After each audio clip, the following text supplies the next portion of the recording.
business notice number 1, standing in the name of Mrs Finocchiaro to present the Territory Coordinator Bill 2025, Serial 17. Chief Minister.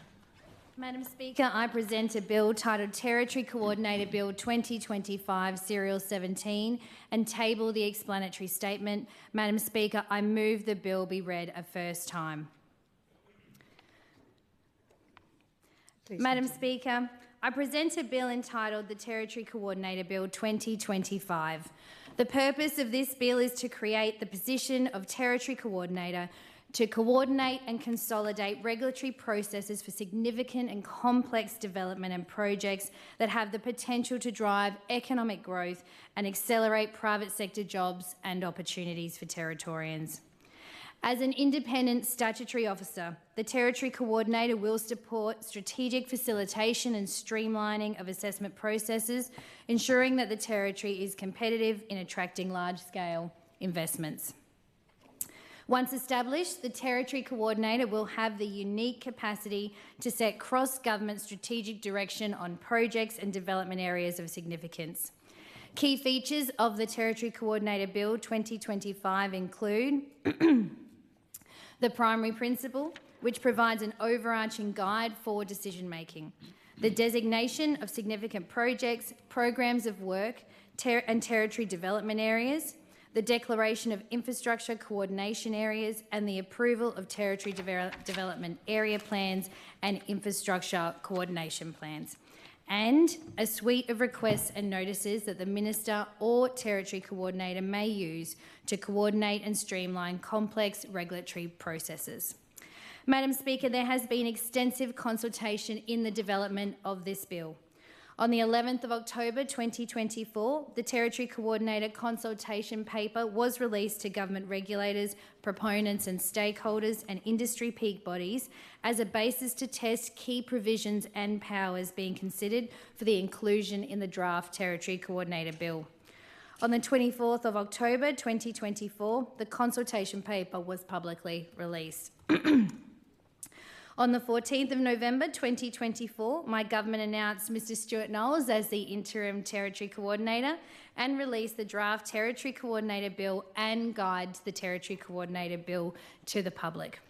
On the 17th of January 2025, public engagement on the draft bill closed. The changes that we've made to the bill before us today have been informed by feedback from Territorians, industry leaders and stakeholders, which was gathered through 89 stakeholder consultation meetings with 267 participants, including peak bodies, industry leaders and community groups. 559 written submissions, including 289 unique and 270 campaign submissions, were received across both consultation phases, and 6 community information forums with 321 attendees and 81 community feedback forms. We have also publicly released a report on the consultation process, Madam Speaker. We thank everyone who took the time to provide their views on the bill. We listened to that feedback, and the bill I'm presenting today incorporates some of those changes that were put forward by the community. This extensive consultation highlights my government's commitment to creating a framework that is robust, inclusive and designed to deliver real results. The Territory Coordinator is a game-changing initiative for the Northern Territory. Madam Speaker, the message is very clear. The Territory is open for business. By cutting through red tape, fast-tracking major investments and streamlining processes, this role will boost the Territory's competitiveness, attracting large-scale investment to fuel growth and development. This is about creating jobs, delivering results, and is key to unlocking the potential of the Northern Territory. The powers of the Territory Coordinator, sorry, Madam Speaker. The powers of the Territory Coordinator reflect frameworks that exist or are being developed in other jurisdictions around Australia and have been adapted to the unique circumstances of the Northern Territory. A key concept in the bill is the primary principle, which provides that the Minister or the Territory Coordinator must consider the primary objective of driving economic development as well as the potential social and environmental outcomes when exercising key powers under the Act. They must also consider the primary principle when exercising a power or function under any other act. For example, after issuing a step-in notice, in addition to the objects, principles or considerations of that other act.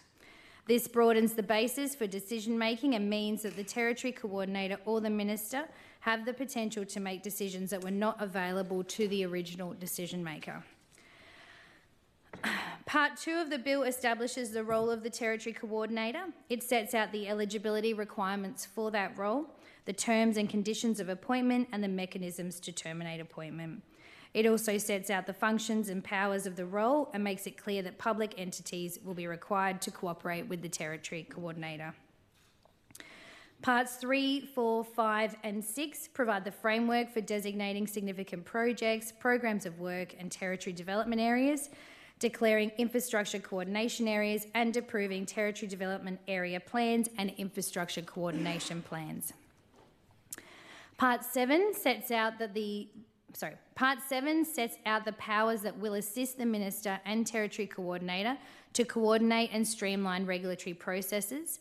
These powers apply in relation to the acts set out in the schedule or prescribed by regulation and can be used in relation to significant projects, infrastructure coordination areas, infrastructure coordination plans, programs of work, territory development areas and territory development area plans.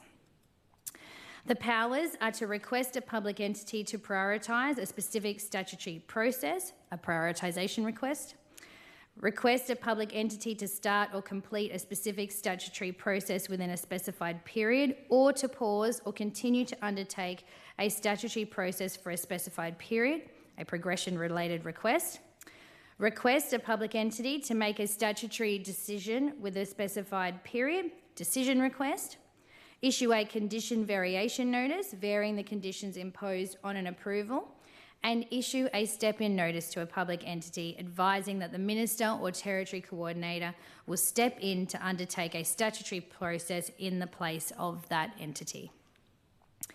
The Minister will also have the power to issue an exemption notice to a public entity on the recommendation of the Territory Coordinator, which excludes or modifies the application of a relevant law in specified circumstances.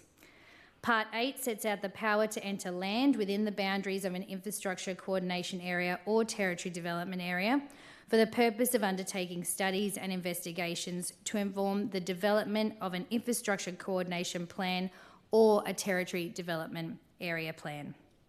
This part also sets out the powers of entry and provides compensation to be granted for any damage caused. In response to feedback, we have increased transparency around the exercise of powers under the Act by providing that statements of reasons be published for key decisions, mandating that all notices be published online, allowing a longer notice period prior to entering land, and allowing more time for a notice of motion tabled in the Legislative Assembly to disallow an exemption notice. In response to the feedback, we have also revised the schedule of acts to which the powers can be exercised. Notably, we have removed the Nuclear Waste Transport, Storage and Disposal Prohibition Act 2004. We have also added acts to the schedule, including the Heritage Act 2011, given its role in the regulatory framework applying to significant projects and development. The Territory Coordinator will support streamlined regulatory processes to expedite those projects that will deliver significant economic benefit for the Territory. This focus on a contemporary best practice approach to regulation and development facilitation is critical to ensuring the Northern Territory offers an even more attractive investment and can-do industry development environment. Madam Speaker, this bill directly supports my government's commitment to rebuilding the Northern Territory's economy. It's about creating jobs, driving growth, and making the Territory a place where significant projects can get off the ground. I'm pleased to commend this bill to honourable members and have tabled a copy of the explanatory statement. Madam Speaker, there were many people involved in the development of this bill, and it was a commitment we took to both the 2020 and 2024 elections. The final version that we have landed on today, Madam Speaker, has come through the extremely hard work of some very special people across our public service, including Tom, Margaret, Jason and Rick, and of course our Interim Territory Coordinator, Stuart Knowles, who I acknowledge is in the gallery with us today. They've been out right across the Territory, combing over every detail to make sure that we have a fit-for-purpose piece of legislation that is going to deliver for Territorians the intention we have. And our intention has been very clear. We must, in order to rebuild the Territory's economy, be more competitive. And to be more competitive, we have to have a competitive edge on our regulatory environment. And so while other jurisdictions like Queensland, for example, have had a similar model for a long time, jurisdictions like South Australia are still developing theirs. And what we've had the benefit of is looking to Queensland of what worked or what used to work, what others are starting to consider now, and make sure that ours is cutting edge, that ours is better, stronger, more ready to be agile and deliver the certainty in decision-making and program and project development that we need here in the Territory. We're at a very big turning point in the Territory's future. We have an $11 billion debt, projected in the forward estimates to $15 billion. We've had the worst performing economy in the nation for 6 years in a row. Our population has not been growing where it needs to be. We've had friends and family pack up and leave because they don't see a future for themselves in the Territory anymore. And this is a flagship piece of reform, the most significant economic reform we've seen in a decade in the Territory, that is designed to turn the Territory around. It will be an important landmark piece of reform that we're incredibly proud of. And as I said, Territorians have had the opportunity not only to attend public and online forums, meet with the Territory Coordinator themselves, provide written and other types of feedback. They have been able to be involved, let alone the fact that we have a mandate to deliver this because we've taken it to 2 elections. And so it's very clear to us how important this reform is. But we know that transparency and scrutiny and community involvement is equally important. And so I will also be referring this legislation to the Legislative Scrutiny Committee, as we promised. Today, the consultation paper feedback summary will be released so that people can see the different types of feedback and what we looked at in developing this final version of the bill. I'm looking forward to seeing what the Legislative Scrutiny Committee looks into during these next few weeks of additional scrutiny and consultation, and of course in bringing this important piece of reform back to the Parliament in March for passage, Madam Speaker. So thank you to the entire team who believe wholeheartedly in the role the Territory Coordinator will play in our future. It's one of the very first things we got working on within just, I think it was about day 3 or 4 of coming to government, Madam Speaker. Tom and I were straight into it. And it's been an absolute power of work that's been done, but I'm very, very proud of the final product. I'm very proud of the team for delivering this landmark economic reform to the Territory. I'm proud that we've appointed Stuart Knowles as the Territory Coordinator. He's done a great job already, and it was important to get him out on the ground early so that everything is ready to go on passage. It's all in good hands and good shape, Madam Speaker. So I commend the bill to honourable members and I'm very much looking forward to the next phases of the bill. The question is that the bill be read a first time. Those of that opinion say aye. To the contrary, no. I think the ayes have it. The Clerk. A bill for an act to provide for the appointment of a Territory Coordinator to facilitate the undertaking of significant projects and works, to provide for the designation of infrastructure coordination areas and territory development areas, to expedite certain statutory processes and decisions and for related purposes. Chief Minister. Madam Speaker, I move that the bill be referred to the Legislative Scrutiny Committee for report by the 12th of March 2025. Are there any speakers? Are there any speakers? No.